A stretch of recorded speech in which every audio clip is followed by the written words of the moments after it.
ஆண்டவரும் இரட்சகருமாகிய இயேசு கிறிஸ்துவின் திருப்பெயரினாலே உங்களை நான் வாழ்த்துகிறேன். இந்த இறைவார்த்தை மூலமாக ஆண்டவருடைய வார்த்தை உங்களோடு கூட பகிர்ந்து கொள்வதில் நான் மிகுந்த மகிழ்ச்சி அடைகிறேன். கர்த்தர் தாமே உங்களை ஆசீர்வதிப்பாராக. இன்றைய நாளுக்கான இறைவார்த்தை நீதிமொழிகள் 19ஆம் அதிகாரம் 23ஆம் வசனம். கர்த்தருக்கு பயப்படுதல் ஜீவனுக்கு ஏதுவானது, அதை அடைந்தவன் திருப்தி அடைந்து நிலைத்திருப்பான், தீமை அவனை அணுகாது. கர்த்தருக்கு பயப்படுகிறவனுடைய ஆசீர்வாதம். யாரெல்லாம் தேவனுக்கு பயந்து வாழ்கிறார்களோ அவர்களுக்கு ஆசீர்வாதங்கள் உண்டு என்று சொல்லி 3 காரியங்கள் ஒன்று சொல்லப்படுது. ஒன்று, ஜீவன், நிலையான ஜீவன் அப்படி என்று சொன்னால் நீடித்த வாழ்வு. இரண்டாவது, திருப்தியான வாழ்க்கை, ஆசீர்வாதமான வாழ்க்கை. மூன்றாவது, தீமை அணுகாது, பாதுகாப்பான வாழ்க்கை. எனவே 3 காரியங்கள். ஒன்று, நீடித்த வாழ்வு. இரண்டாவது, திருப்தியான ஆசீர்வாதமான வாழ்வு. மூன்றாவது, பாதுகாப்பான வாழ்வு. இந்த 3ஐயும் தேவன் நமக்கு தருகிறார். எனவே தேவனுக்கு பயப்படுதல் என்றால் என்ன என்று சொன்னால், வேதம் சொல்வது தீமையை வெறுப்பதை கர்த்தருக்கு பயப்படுகிற பயம் என்று சொல்லப்படுகிறது.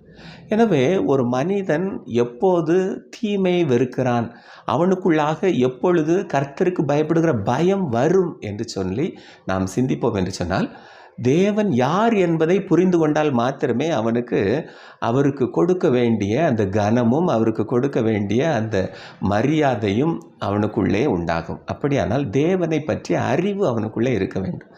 எனவே அவருக்கு நாம் பயப்படுவதற்கான காரணம் என்ன என்று சொன்னால், 3 காரியங்கள் நான் உங்களோடு கூட பகிர்ந்து கொள்கிறேன். எது என்று சொன்னால், முதலாவது, அவரை போல ஞானமுள்ளவர் ஒருவரும் இல்லை.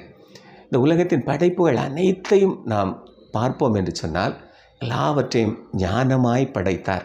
எனவே அவரை போல ஞானமுள்ளவர் ஒருவரும் இல்லை. இரண்டாவது, அவரை போல வல்லமை உள்ளவர் ஒருவரும் இல்லை. அவர் சர்வ வல்லமை உடையவர், அவரால் கூடாதது ஒன்றுமே இல்லை. எனவே அவரை போல வல்லமை உள்ளவர் ஒருவரும் இல்லை. மூன்றாவது, அவரை போல பரிசுத்தம் உள்ளவர் ஒருவரும் இல்லை. எனவே அவரை அறிந்து கொண்டோம் என்று சொன்னால், நமக்குள்ளே அவருக்கு கொடுக்க வேண்டிய கனம், அந்த பய பக்தி நமக்குள்ளே உண்டாகிறது.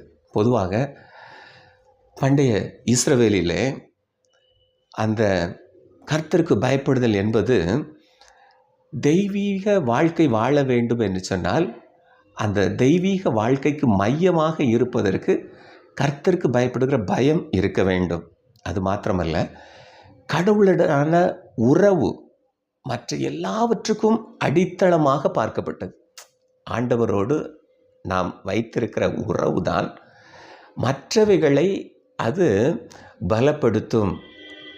எனவே எல்லாவற்றுக்கும் அடித்தளமாக இருப்பது தேவனுக்கு பயப்படுகிற பயம் என்பதை நாம் புரிந்து கொள்ள வேண்டும் என்று சொல்லப்படுகிறது. எனவே அருமையானவர்களே, இங்கே சொல்லப்படுகிற காரியம் என்ன என்று சொன்னால், தேவனுக்கு பயப்படும் போது இங்கே 3 காரியங்கள்: நீடித்த வாழ்வு, ஆசீர்வாதமான வாழ்க்கை, பாதுகாப்பான வாழ்க்கை. இந்த 3ஐயும் தேவன் தருகிறார். எனவே தேவனுக்கு பயப்படுங்கள், தீமை விட்டு விலகுங்கள், அவரை அண்டிக் கொள்ளுங்கள், அவரோடு கூட நல்ல ஐக்கியத்தை ஏற்படுத்தி கொள்ளுங்கள்.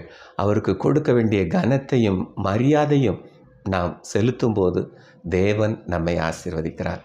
கர்த்தர் உங்களை ஆசீர்வதிப்பாராக. ஆமென்.